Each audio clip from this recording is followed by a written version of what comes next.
Uy, Cheryl, thank you so much sa pagbisita, ha. Nag-enjoy talaga ako buong araw, promise. Welcome, Beb, at salamat naman sa pagpapatuloy mo sa akin, ha. Una na ako, ha. Bye! Bye, ingat!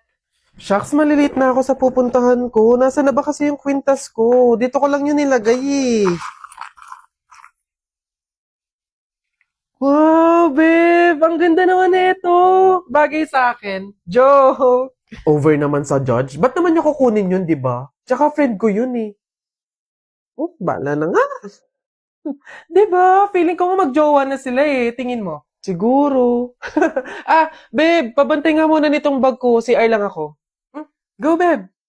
I'm here na. Babe, punta na ako dun sa may counter. Magbabayad na ako. Ikaw ba? Una ka na, babe. Sunod ako. Teka, nasan yung cash ko? May cash akong dala.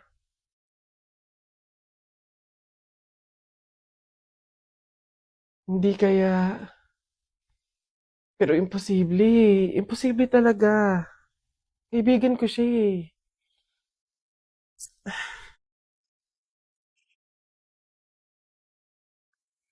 Ay, ang ganda naman ng prene ko. In fairness. Teka, kwintas ko ba to? Hello, Cheryl? Nakita ko kasi yung story mo eh. Huwag kang magagalit ha, pero umamin ka nga sa akin. Kwintas ko ba yung suot mo? Babe, sorry ah. Siguro baka naiinggit lang ako kasi meron kang mga bagay na hindi ko mabili.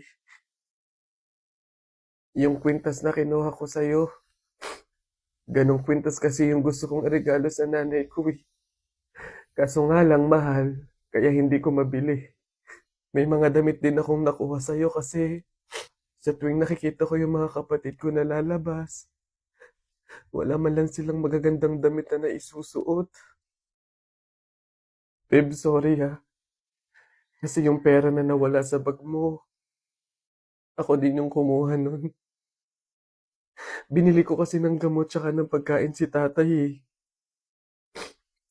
Kasi noong mga panahon na yun, nasa hospital siya. 1 linggo na kasi siyang may sakit. Babe naman, sana nanghingi ka na lang or nanghiram. Babe, tutulungan naman kita hanggat sa kaya ko eh. Kasi kaibigan kita. Babe, wala talaga akong mukhang maiiharap sa'yo. At wala akong ibang masabi kundi patawad. Kasi sa kabila ng pagkakaibigan natin eh, nagawa ko pa yun sa'yo. Pero nangangako ako na kapag ako nakaluwag-luwag, maiibalik ko din lahat yun sa'yo. Alam mo, ang hirap naman talaga ilaban ng buhay tsaka ng mundo eh. Ang daming mga kasamaan, pagsubok, kahirapan. Darating talaga sa punto na idadapa ka ng mga yun. Pero sa kabila ng yun, kahit hindi na natin alam yung gagawin natin, piliin pa din nating lumaban ng patas. Magpakabuti kahit hirap na tayo sa pagdadala ng buhay.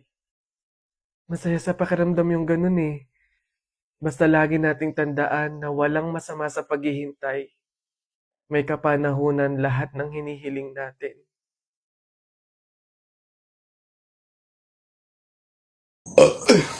Ay! Diyos ko! Sabaw na naman to panigurado! Wala na nga sabaw, hingi pa ng hingi.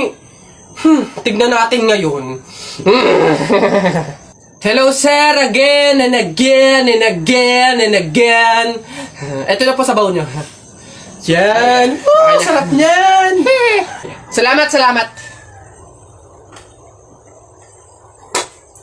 Eh? Hoy! Ay sir, bakit? Hoy, ano to? Tubig to, hindi to sabaw. Ay sir, alam ko. Ang usapan kasi, sabaw. Hindi klase ng sabaw. Aba, bastos to. Palitan mo to. Sasabi ko sa'yo, palitan mo to. Ay, wow! Kayo pa tong galit, ha? Eh, malamang, ubos na yung sabaw namin. Kakahingi nyo. Pang 100 sabaw lang naman yung hiningi nyo kanina. Kaya naubusan na kami. Kapal naman ito. Buto-buto na nga yung ulam nyong manok. Para lang mapakinabangan nyo yung only rice namin. Kaya ka nagsisabaw ng sisabaw dyan. Ha, ganon. Eh, anong gagawin ko dito? hindi mo alam yung gagawin mo? Ako alam ko, isabaw mo yan sa only rice mo. Gawin mo sabaw tubig. Wish ito. Ano ba yan? Hoy, hoy, hoy! Ano yung ginagawa mo? Ay, bakit po? Kasi bawal yung ginagawa mo.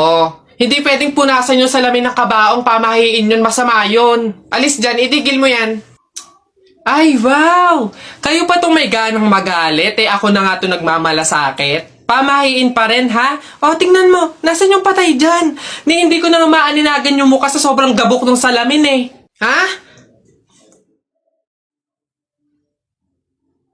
Ay, sorry. Bili na lang ako bagong kabaong. Miss, bayad niyo po. Ito. Ayan. Ayan. Ma'am, yung anak niyo po. Ha? Bonak ka ba? Sumususo pa sa akin to tapos pagbabayarin mo. Ma'am, hindi porke sumususo pa, wala nang bayad. Ano daw? Paano mo naman nasabi? O sige nga, di ba yung mister mo, sumususo din naman sa'yo pero bakit nagbabayad? Ha? O ano? Ang bastos mo! Kuya Pantimang, hindi kayo.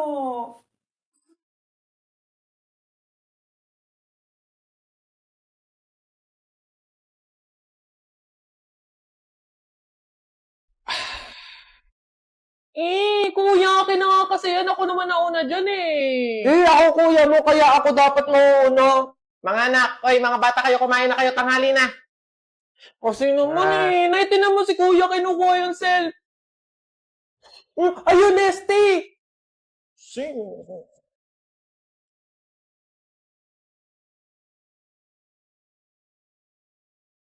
Eto sa'yo.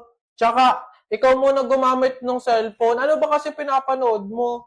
Ano kasi kuya, inaaral ko kasi sa TikTok yung trending ngayon sa TikTok, yung pantropiko ko sa isla, pantropiko yung ganun. Alam ko yun. Sige, tuturuan kita mamaya pagkatapos natin kumain. Yay! Thank you, kuya!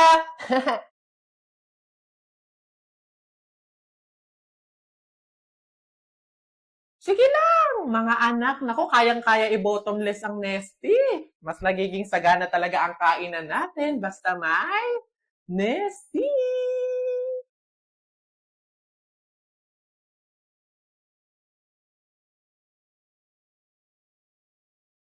Telay, naku.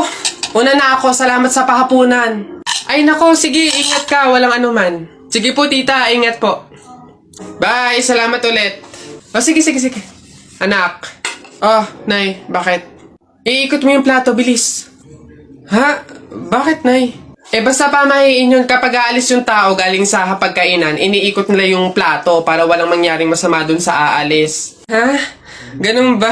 Sige, Nay. Wait! Ano ba yan? Ikaw talagang bata ka? Ha? Nay, sabi mo iikot yung plato. Iikot mo na ayos. Ay, Nay, sorry. Pag sa bastos talaga ng batang.